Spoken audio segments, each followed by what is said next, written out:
Assalamualaikum warahmatullahi wabarakatuh. Perkenalkan, kami dari kelompok 5 yang beranggotakan Widianti, Syawaludin, Nadia Fitriani, Restu Hikmatul Ramadan, dan Trinanda Septia Panca.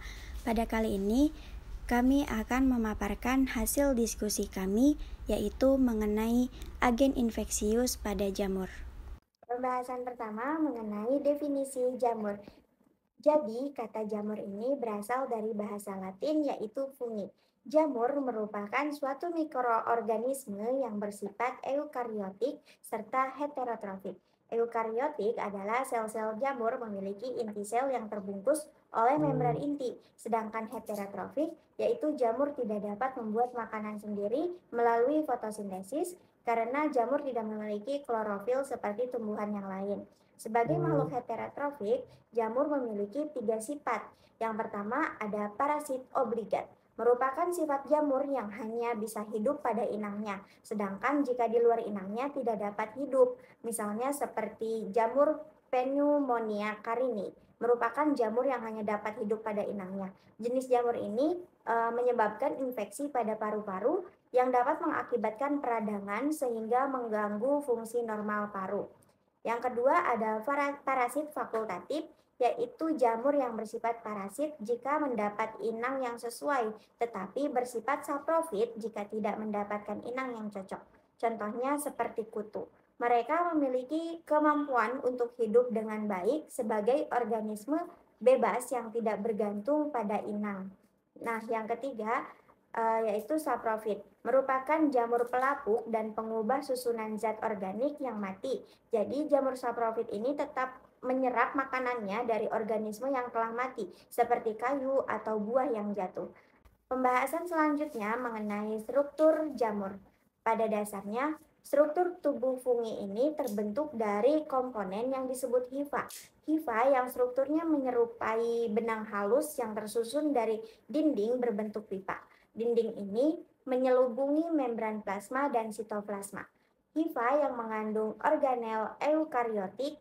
Hifa jamur dibatasi oleh septa. Septa pada jamur ini memiliki pori yang cukup besar, yang cukup untuk dilewati oleh ribosom, mitokondria, dan inti sel yang mengalir dari sel ke sel.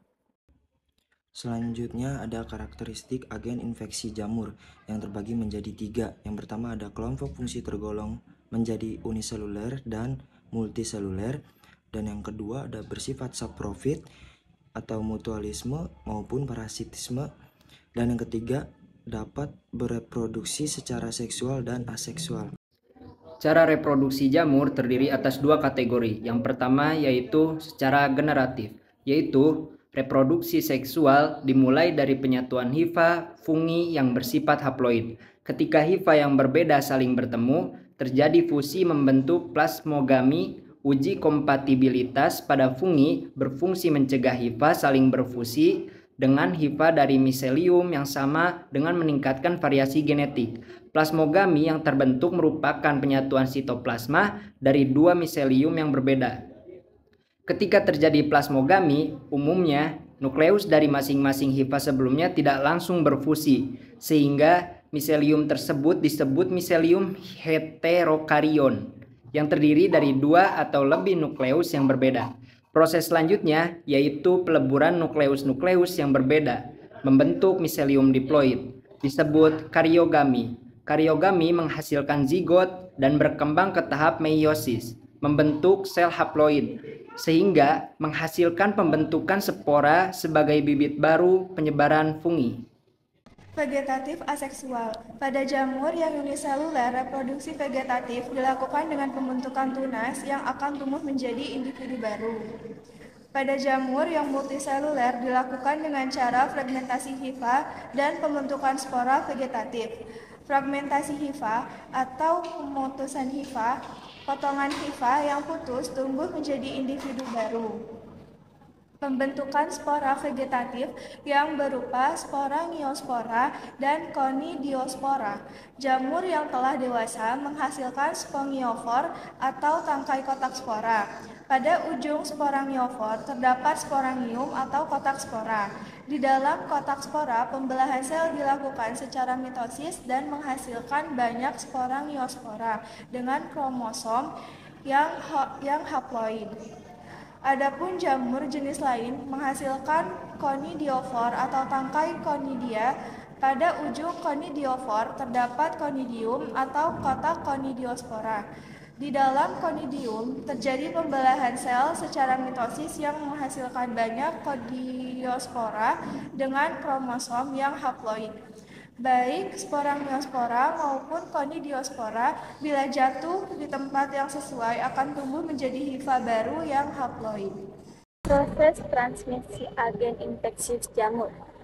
Ada poin pertama yaitu kontak langsung, misalnya infeksi kulit jamur seperti kurap, tinea, atau infeksi kuku dapat menyebar melalui kontak kulit dengan individu yang terinfeksi.